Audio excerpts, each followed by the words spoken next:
yung dahilan na gusto niyang pumasok at maging kongresista? Public service po. And close ka na kay Benhar nung time na yon, nung tumakbo yung asawa mo?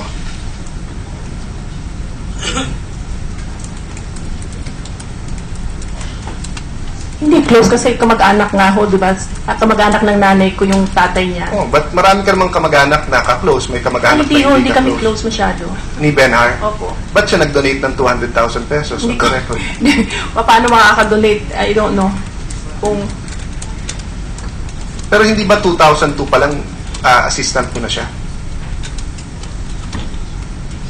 di ho. So, kailan mo siya naging assistant? Hindi ko na matandaan, pero bago lang ho. Paano niyo ho natatanda na hindi kayo close sa kanya sa 2007? Kasi meron pa ho akong assistant na buhay pa dati. At that time? Opo. Okay. So, yung asawa niyo po, may kinasuhan at nilista niya po dun sa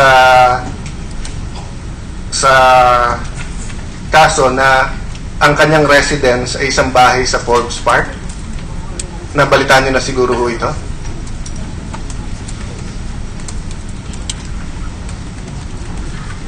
Hindi ho ito kasama sa BIR case, so hindi pa to kasama sa mga kaso.